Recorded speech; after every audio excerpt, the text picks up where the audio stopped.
¿qué tal? ¿Me oís? Sí, Sí, perfecto. Vale, ok. Lo hago sin la cámara porque no tengo mucha cobertura o la reunión esta me va un poco rara, entonces a veces os pierdo. Eh, a ver, yo quería preguntar una cosa que se lo comenté el otro día a Ernesto y a Angie, con referencia a la última aula de Michael, ajá. que es esta. Eh, Como nos comentó Michael, si todo está predeterminado, nosotros tenemos libertad de decisión, libertad de acción, pero al final lo que vamos a obtener de esta realidad o lo que va a suceder ya está predeterminado. Entonces, ¿cómo encaja un tema tan delicado, entre comillas, como el del suicidio en eso? ¿Está la persona predestinada a hacer esa acción o cómo encaja eso en todo esto? Ujú. Bueno, concretamente en la enseñanza se habla de tres niveles. La libertad de querer, la libertad de hacer y la libertad de conseguir. En cuanto a la libertad de conseguir, no tenemos absolutamente ningún tipo de margen de maniobra. Es decir, si queremos conseguir ser doctor en agronomía o doctor en bioquímica o cualquier otra cosa y eso no está en nuestro prarabdha, es decir, en el plan de lo que hemos de experimentar en tanto que cuerpos, mentes, pues eso no va a acontecer. Por mucho que intentemos conseguirlo, nadie nos puede quitar la libertad de querer conseguirlo, pero no vamos a poder lograrlo si no está predestinado, si no está perfectamente definido en nuestro prarabdha karma, que como sabéis es todo aquello que hemos de experimentar, todo lo que tenemos que vivir, sentir, etcétera, pues no va a ocurrir. Ahora, la libertad de querer eh, es total. Nadie puede obligarte a que quieras algo diferente de lo que tú quieras querer. Y la libertad de acción es una libertad parcial. ¿En qué sentido parcial?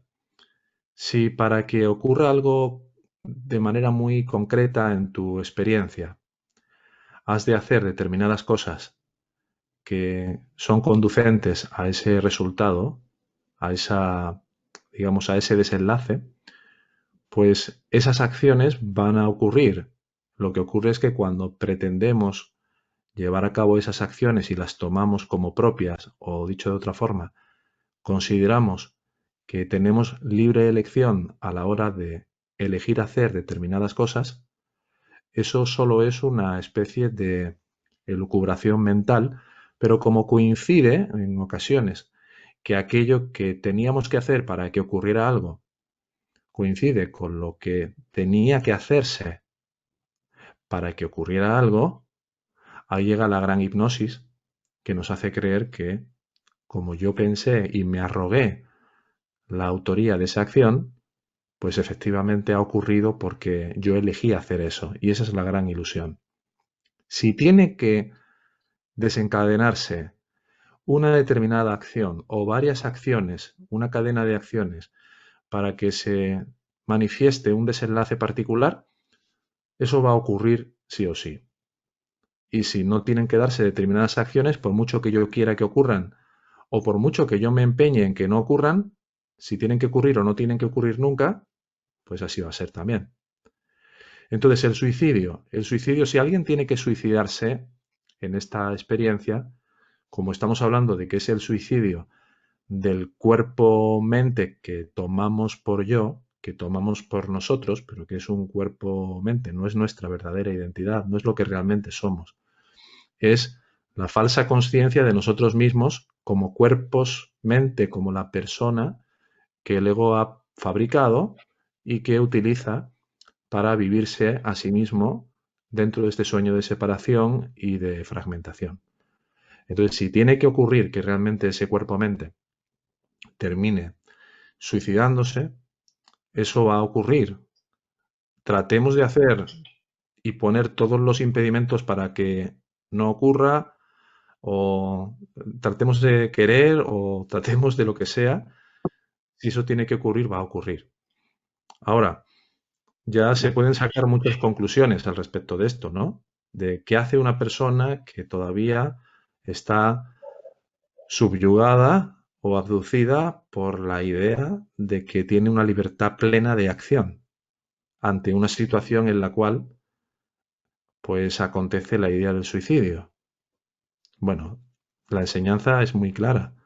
Mientras tú creas que tienes libre elección y que esa libre elección abarca no solo la libertad de querer, sino la libertad de hacer e incluso la libertad de conseguir, mientras estés bajo ese embrujo, tienes que poner todo lo mejor de tu parte para hacer lo que consideres que es lo más correcto.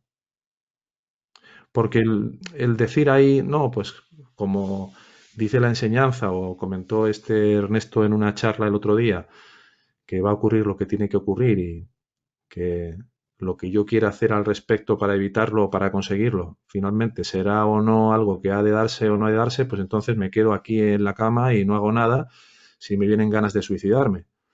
No, el suicidio, para alguien que está convencido que es un cuerpo-mente, ha de ser una, una idea, un pensamiento que ha de contemplarse como algo que no proviene, aunque en última instancia y desde un nivel absoluto, todo lo que tenga que acontecer forma parte del plan. Pero si yo siento temor, si yo siento miedo, si yo siento angustia, tendré que tratar de generar el mayor espacio posible entre la conciencia testigo que observa cualquier fenómeno, cualquier pensamiento, cualquier emoción y ese tipo de frecuencias de pensamientos para no concederles la mínima atención posible y tratar de calmar mi mente, tratar de apaciguar mi mente y permanecer en la conciencia que realmente soy. No sé si esto clarifica un poco. Sí, sí, sí, sí, sí, sí. Perfecto. Muy bien, pues me alegro, hermano. Un Venga, abrazo. hasta luego. Adiós. Tenemos otra pregunta de Andrea. También ha escrito en el chat. Sí, Andrea, ¿me oyes? Sí, hola, buenas tardes. ¿Qué tal, Carlos? ¿Qué tal, Ernesto? Hola a todos. A ver, tengo una pregunta que ya la tenía escrita, pero ahora con este tema que habéis hablado con Álvaro, me surge siempre un poco la duda que está latente sobre cómo influye el libre albedrío, o no influye, porque tú dices lo que tiene que ocurrir ya va a ocurrir. Pero entonces la acción del libre albedrío como ser no tiene ninguna influencia. Que esta no era mi pregunta, pero me ha surgido ahora. Bueno, no sé Ajá. si voy a poder hacer las dos, pero... Sí, seguramente sí, dará tiempo, no te preocupes. Dices que la acción del libre albedrío a nivel de la acción, ¿de qué sirve? ¿Qué utilidad tiene? O sea, sí, es como que no entiendo cómo puede ser que tenemos libre albedrío, pero en realidad si lo que tiene que ocurrir va a ocurrir, o sea, si el destino ya está escrito, ¿para qué sirve? ¿Dónde está el libre albedrío? O sea, ¿puede Bien, influir sobre este destino? No, seguramente bien, no, pero claro, no claro, encajo. es que el término, el concepto en sí de libre albedrío es un concepto que ha sido bastante distorsionado, obviamente, a favor del ego, ¿no? Si podéis silenciar los micros, por favor, os lo agradecería porque entra un poco así de ruido y así luego en la grabación se escuchará mejor. Luego, Andrea, también, cuando quieras contestar, lo vuelves a activar. Bien, decía que eh, hay un micrófono ahí abierto, no sé quién lo tiene. Si por favor lo podéis silenciar, por favor. Bien, vale. Decía que el concepto del libre albedrío es un concepto que ha sido distorsionado, porque se ha asumido que libre albedrío implica libertad para conseguir lo que uno quiera, lo cual implicaría también que podríamos elegir los pensamientos que puedan llegar y puedan venir a nuestra conciencia. Entonces, si tuviéramos libertad de elección de conseguir cualquier cosa, podríamos elegir qué pensamientos van a llegar a nuestra mente al cabo de unos instantes, ¿no? Diríamos, bueno, pues elijo pensar que voy a ir a dar una vuelta con mi mejor amigo que llevo mucho tiempo sin verlo. Y entonces elegiría incluso hasta el pensamiento de Qué elegir. delgadita es la chica. Muy delgadita. Sí, por favor, si podréis silenciar los micrófonos, porque en esta plataforma no tengo, o por lo menos no sé dónde está, y eso que hemos estado mirándola bastante atrás, donde poder silenciar otros micrófonos. Entonces, gracias. Bien, entonces quiero decir que es un término que ha sido distorsionado. Si yo no puedo elegir lo que voy a pensar dentro de un instante, no puedo elegir todo lo que va a venir a mi mente a partir de ahí. Entonces, ¿qué ocurre? Que la libertad realmente, el libre albedrío, realmente se refiere a la libertad de querer. Yo puedo querer lo que quiera o puedo no querer.